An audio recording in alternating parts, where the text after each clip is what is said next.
안녕하세요. 저는 30대 초반의 새댁이에요. 결혼을 한 지는 2년이 되었고, 제사를 지낸 지는 이번이 딱 세 번째인데요. 세 번째 제사에서 집안을 풍비박산으로 만들어낸 사연을 공유해볼까 합니다. 미리 말씀드리지만, 싹스 노홀한 시어머니들은 혀로 모르기 싫으면 읽지 마세요. 저는 현재 직장을 다니고 있고, 남편과는 맞벌이로 돈을 벌어오고 있는 중입니다. 저희 남편은 이공계 계열로 고등학교 졸업하고부터 직장 생활을 쭉 하고 있고, 저는 그와는 완전히 반대로 문과 계열로 하필 또 남편과는 극으로 다른 국문학과를 졸업하고서 현재 글과 관련된 에디터 일을 하고 있습니다. 저희 둘 다 하는 일도 다르고 적성도 달랐지만 성격은 굉장히 비슷한 편이에요. 감정에 솔직한 편이고 감정에 잘 휩쓸리기도 하고 울기도 자주 울고 그와 달리 웃기도 자주 웃으며 행복을 얻는 것을 누구보다 소중히 생각하고 사는 사람입니다. 인생을 사는 거 한 번뿐이라면 좀 더 나은 삶을 살아야 한다고 생각을 하며 벌써 학교도 졸업했고 직장도 다니고 있는 마당에 여기서 돈을 더 벌거나 성공하는 건 어렵다고 둘 다 생각을 하는지라 돈을 더 벌어올 수 없으면 사는 삶이라도 좀 더 나아지도록 노력을 해야 한다고 생각을 하여 늘 일상에서도 소소한 것에 쉽사리 감동을 받고 기쁨을 얻으려고 노력을 하면서 살고 있고요. 욕심을 부리거나 욕심을 느낄 만한 일들은 웬만하면 기피하거나 피하려 하면서 지금 사는 정도에 만족을 하고 감사하면서 지내려고 늘상 최선을 다하는 중입니다. 연애를 5년 했고 그쯤 되면 누구보다 서로를 비밀까지 꿰뚫어 보면서 더 잘한다고 생각을 하는 수준이었습니다. 그래서 저희는 결혼을 하면서도 우리는 누구보다 잘 살 자신이 있다고 자부를 하는 사이였어요.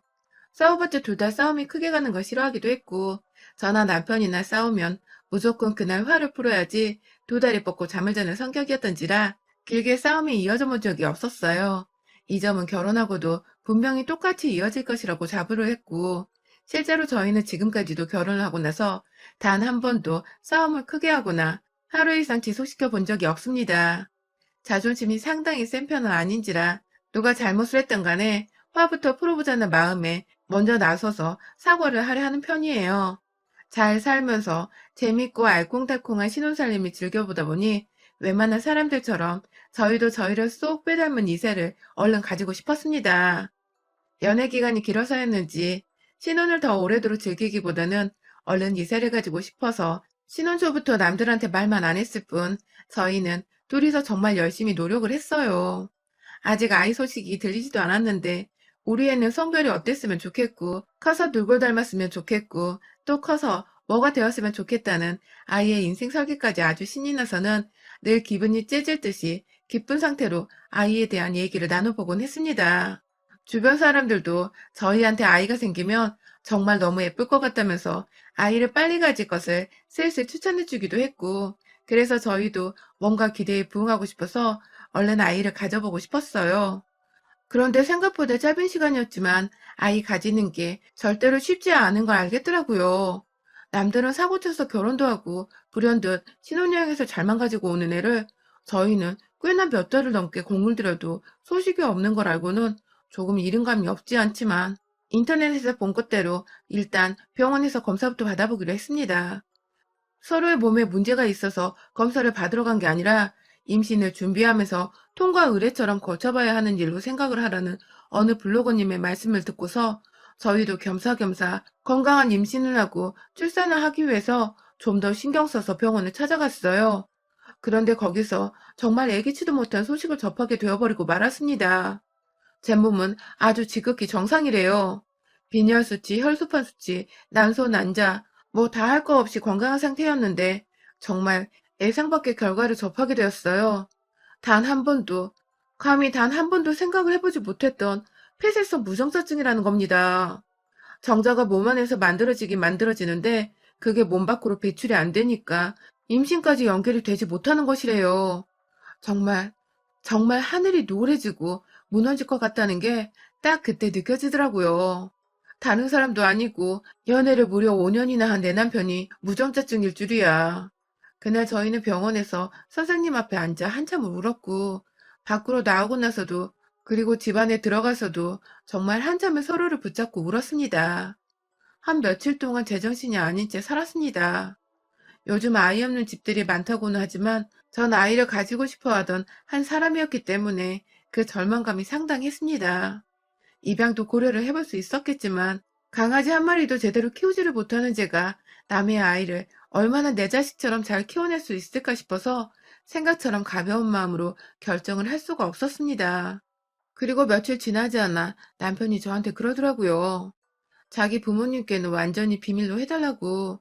그냥 아무 곳에도 말하지 말고 우리한테 아이가 안 생기는 것처럼 해달라고 말입니다. 제 앞에서 눈물 머금고 하는 소리들이 참 애처롭고 불쌍해 보이기도 하더군요. 자기도 집안의 장남인데 얼마나 생각이 많겠냐고요. 저도 그래서 그냥 아이는 아직 가질 준비가 되지 않았다는 소리를 하면서 최대한 아이를 가지는 것을 미루는 척만 해보려고 했습니다. 그런데요, 생각보다 문제는 일찍 시작이 되었습니다. 정확히는 결혼 1년 차부터 슬슬 아이를 가져야 하는 게 아니냐며 시어머님께서 푸시를 하기 시작한 때부터예요. 갑자기 찾지도 않던 아이 타령을 하시면서 이제는 저희도 슬슬 아이를 가져야 하는 때라고 말을 하시면서 시키지도 않을 약을 지어 보내시고 주변에 애 가진 사람들이 한 행동이라며 전설의 고향에서나 볼 듯한 굿판 같은 걸 따라해보라며 행동 양식을 알려주기도 하셨고요. 벌써 아이들 이름을 지어와서는 손주, 손녀 이름은 이게 좋겠다면서 딸이고 아들이고 가리지 않을 테니 부담 갖지 말고 숨풍숨풍 낳으라고 하시는데 제 속이 정말 천불이 나더라고요. 화가 나는 게 아니라 애를 못 낳는 이 상황이 너무 죄송하고 얼굴을 못 들게 서서 말입니다. 당장에 본인들 아들이 무정자증이라 애를 못 가진다고 아들 탓을 하면서 제가 화를 낼 수도 없는 노릇이고 옆에서 불쌍하게 자기 엄마를 바라보는 남편의 표정은 저를 더 애초롭게 만들고 그래서 결국 저는 또 제 입을 꾹 다문 채 알겠습니다 하는 대답만 이어갈 수밖에 없었습니다. 그러다가 작년 추석 때 저희가 코로나 때문에 시댁을 갈 수 없다고 연락을 드렸다가 정말 대판 혼이 났었습니다. 손이 가는 아이도 없는 주제에 코로나 때문에 제사를 빼먹으려 하냐며 어디서 배워먹은 버릇이냐고 옛날 분들인 저희 시어머니가 한참을 저한테 수화기 너머로 혼을 내시고 옆에 있는 남편까지 바꿔가면서 호루자식이라고 욕이란 욕은 다 뱉어내시는 바람에 저와 남편이 뒤늦게야 짐 챙겨서 급하게 시댁에 내려갔었는데요. 그때부터 시어머니께서 완전히 저랑 며느리한테 꼭지가 돌아버리셨었죠. 늦지막히 전화를 혼인하고서야 시댁에 도착한 저희 커플을 보시더니 시어머니는 제 앞에 다가와 쓰고 있는 마스크를 손으로 강제로 벗어던지고는 뭐 이런 게 다 있어! 하면서 두 손에 주먹까지 쥐고는 흔들면서 제자리에서 소리를 지르셨어요. 그 바람에 옆에 서 있던 남편은 엄마, 요즘 코로나로 난리라서 마스크는 다 쓰고 살아. 하면서 왜 그렇게까지 화를 내냐며 목소리를 높였고 그러자 시어머니는 우리 뭐 뉴스 안 보는 줄 알아? 코로나인지 뭐시긴지 위험하면 니들이 제사 지내기 전부터 조심하다가 와야 할 거 아니야 라고 하시더군요. 그러니까 시어머니는 제사는 무조건 참석을 해야 하는 것이었으며 코로나가 위험한 상황이었으면 저희가 알아서 조심을 하고 몸조리를 하다가 안전한 상태로 시댁에 와야 했다는 뜻이었습니다. 그런데 저희가 조심하기는커녕 아예 처음부터 시댁에 오려고도 하지 않았고 집안에 들어오면서 마스크를 벗지 않으니 오해를 하셨던 것 같아요. 저희는 단지 나라에서도 이동하지 말라고 하고 시부모님은 나이가 있으시니까 혹여나 저희로 인해서 코로나라도 걸리실까 봐 걱정이 되어서 한 행동들이었는데 말입니다. 많이 서럽고 섭섭하고 오해를 당장에 풀고 싶은 마음에 여러 번 사실대로 이유를 설명해 드려보기도 했고요. 주기적으로 제사를 준비하는 내내 어머님 옆에서 아부를 떨어보려고도 했고 시키지 않은 일들, 애로 화장실 청소라든지 베란다 청소까지 싹 해가면서 저는 일하기 싫어서 안 오려고 했던 것이 아니라는 걸 무조건 어필을 하려고 했습니다. 하지만 생각보다 시어머니는 고집이 세신 건지 아니면 그냥 제가 싫으신 건지 제가 하는 행동들이 다 마음에 들지 않으셨나 봐요. 이미 늦었다는 눈빛을 보내면서 오히려 저를 무시하고 제가 뭐라 말을 걸려고 해도 제자리에서 피하거나 무시를 한 채 남편한테 대놓고 말을 걸어버리기도 하셨고요. 그러다가 남편이 억지로 며느리가 말하잖아 하고 말을 하면 네가 뭔 할 말이 있냐 하면서 핀잔을 주고 창피를 주셨습니다. 그리고 끝에는 다시 임신 타령을 해가면서 그렇게 몸 챙기려는 애가 아직 애 소식이 한 번 없니? 너 몸에 이상 있는 거 아니야? 라면서 꼬치꼬치 캐물어 보셨고요. 옆에서 남편이 안절부절하면서 엄마 왜 그런 소리를 해서 스트레스를 줘? 이게 왜 스트레스인지 설명을 해달라고 하셨어요. 시어머니가 손주 보겠다고 하는데 애를 덜컥 안겨주지도 못하는 게 잘못한 거 아니냐며 하시는데, 아휴, 정말 끔찍하게도 그 상황이 싫었습니다. 그럼에도 남편은 자기가 무전자증인 걸 비밀로 해달라고 하고, 저는 저대로 내 남편이 무전자증이란 게 자랑은 아니었던지라 무조건 제 입을 꾹 다물어 보고자 더 노력했습니다. 그렇게 힘겨웠던 추석이 지나고 이번 설이 다가올 때까지 시어머니는 더욱 부단히도 저에게 스트레스를 팍팍 주시면서 괴로워하라고 저주를 퍼붓는 마냥 제게 히스테리를 부리셨습니다. 한 번은 저한테 전화를 해서 둘 다 검사라도 받아서 왜 애가 빨리 안 들어서는지 제대로 이유를 파악해서 보고를 하라더군요. 순간 우리 부자님인 줄 알고 소름이 다 돋았네요. 남편은 또 옆에서 열이 받는다며 시어머니 전화를 바꿔서는 도대체 왜 그렇게 애를 못 봐서 안달이냐고. 그럴 거면 직접 엄마가 나와보라고. 하면서 화를 냈고 저는 일단 싸우지 말라며 전화를 끊긴 끊었는데요. 에휴, 이거 참 그냥 솔직하게 말을 하면 이 정도로 싸움은 안 일어날 것 같아서 남편하고도 서로의 부모님께는 사실대로 말을 해보고자 했었습니다. 하지만 남편은 여전히 사실대로 말을 하길 거부했어요. 그러는 동안 저는 더더욱 시어머니의 미움과 괴롭힘을 받아야만 했고요. 제가 아이를 못 가지는 것 같다면서 요즘 여자들이 몸을 해프게 쓰면 불임이 쉽게 된다는데 라고 하면서 급기야 제가 결혼 전에 제 몸을 막 굴리고 다녀서 임신을 못하는 게 아니냐며 시비를 거신 적도 있었습니다. 제가 어머님 말씀 가려서 하세요 라고 제대로 화났다는 듯이 말을 해서 어머님도 그런 임신을 하면 되잖아 라고 맞받아치시며 대화가 극에서 극으로 떨어진 후 끊기기도 했었죠. 그것 말고도 조상님들이 노하시겠다며 제가 며느리 노릇을 제대로 못하는 여자애라서 사람 집안에 잘못 들여온 죄로 자기는 죽어서 눈도 제대로 감지를 못할 거라는 말을 회사에 출근한 저한테 연락을 해서 하기도 하셨습니다. 그 와중에 지 아들은 귀하고 불쌍하고 안쓰러워 죽겠는지 애 못 낳는다고 혹은 자기한테 혼났다고 네 남편한테 괜히 화풀이 하지 말라면서 끝에는 꼭 자기 아들 걱정만 한가득 했어요. 그러다가 이번 설 역시나 또 새해가 되자마자 애타령을 해대면서 올해도 애가 안 들어서면 너 진짜 문제 있는 년이라고 우리 집안에 들어와서 대 끊기게 할 일 있냐며 화를 내기를 반복하셨던 시어머니가 하루는 아예 작전을 변경하셨는지 완전히 다른 말투로 전화가 왔어요. 아가, 내가 널 너무 힘들게 해서 네가 스트레스로 애를 못 가질 수도 있는 거 아니니? 라고 하면서 또 저를 언제 그랬냐는 듯이 걱정하고 달래기를 하더니 기어코 제가 어머님의 변한 태도에 슬금슬금 마음이 풀려서는 솔직하게 제 생각을 말씀드리면서 여자 대 여자로서 이해를 구해보려고 했는데요. 어머님, 저희도 노력을 하고 있는데 아이는 정말 저희 뜻대로 안 되는 것 같아요. 하면서 조심스럽게 저희도 속상하고 힘들다는 듯이 그 한마디를 했는데 어머님은 정말 무슨 두 얼굴의 조커 마냥 말투가 싹 변해서는 저한테 그러시더라고요. 올 설에는 넣으면 재수없어. 온 집안에 재수 온 붙을 것 같으니까 시댁 근처에 얼씬도 하지 말라고. 너 같은 재수없는 애를 내 아들 옆에 두고 있으면 얘 팔자도 함께 들어질 텐데 큰일이라고요. 당장에 이혼해서 자기 아들이 멀쩡한 여자 만나서 손주를 볼 수 있게 하라고 부탁도 아닌 명령으로 한참 동안 재수없는 년이라고 지랄을 떠시더니 혼자 화를 못 이기겠다는 듯 전화를 끊으셨습니다. 그 바람에 저는 무슨 죄가 정말 재수가 온붙은 팔자 더럽고 불결한 년이 되어버린 듯한 기분을 느껴야 했고요.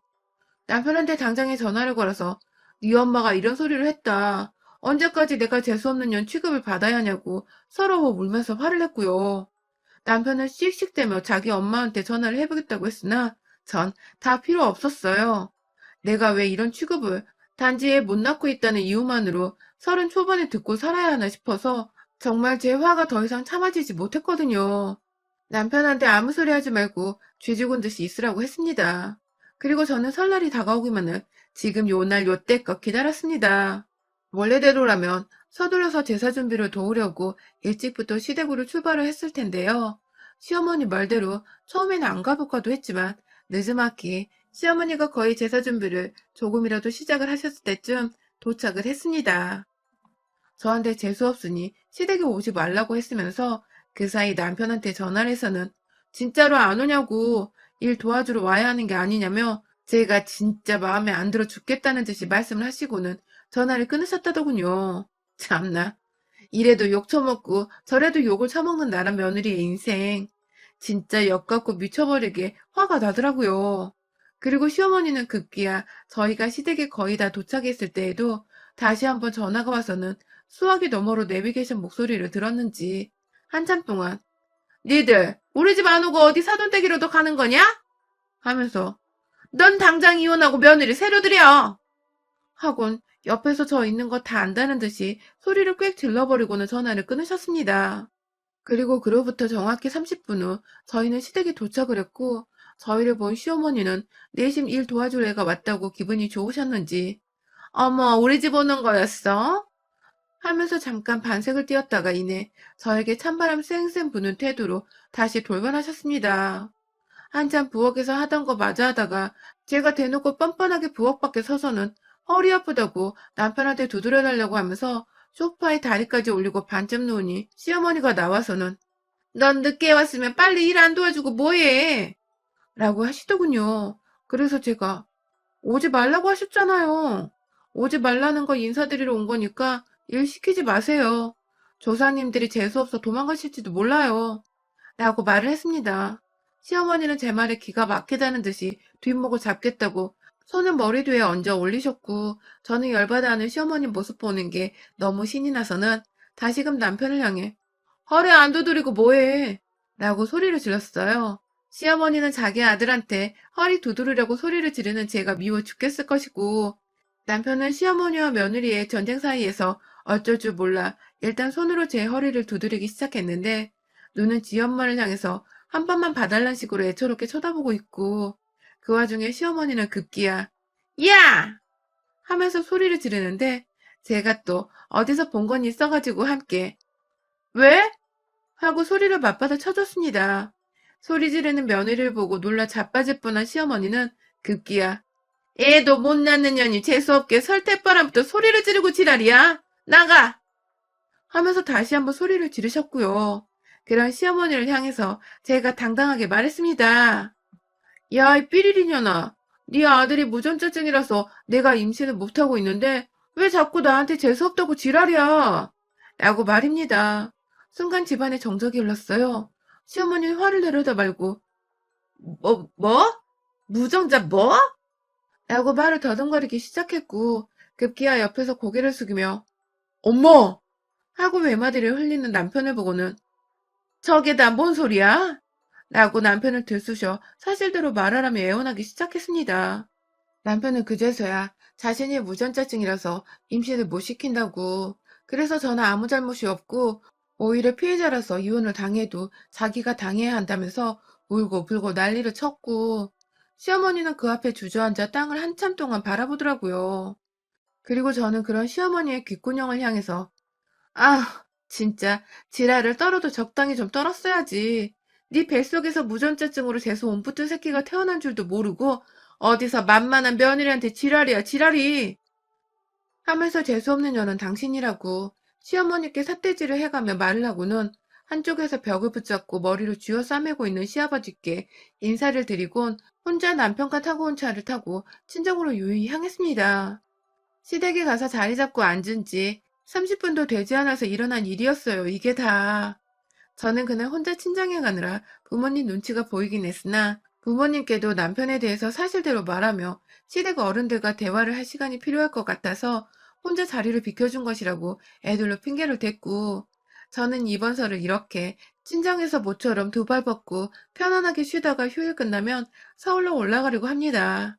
남편은 뭐 잘못한 거 없는 사람이었지만 그동안 자기 무전자증인 거 비밀로 해준 대가로 제가 시어머니한테 얻어쳐먹은 욕과 수모를 생각하면 두 발로 걸어서 서울집으로 돌아오게 하더라도 제 화가 제대로 풀리지 않을 것 같았습니다. 지금도 자기 전에 잘 자라고 문자가 왔고 하루 종일 자기는 우는 시어머니 달래주느라 밥도 제대로 못 먹었었다면서 엄마가 너한테 미안해하고 있다면서 화를 풀었으면 좋겠다고 하는데요. 애 못 낳는다는 이유로 남의 집 자식한테 그런 욕을 퍼부었던 시어머니의 머릿속을 일도 전혀 이해할 수가 없겠더라고요. 완전히 제가 불임이었더라면 하마터면 이 집안에서 평생토록 욕을 먹었을 거라는 생각이 들어 지금도 솔직히 아찔하답니다. 이대로 그냥 시어머니가 좀 더 오래도록 울고 불고 자기 자식 불쌍하다고 가슴 미어지는 시간을 가지도록 내버려 두려고 합니다. 여러분의 생각은 댓글로 남겨주세요. 오늘도 시청해주셔서 정말 감사합니다.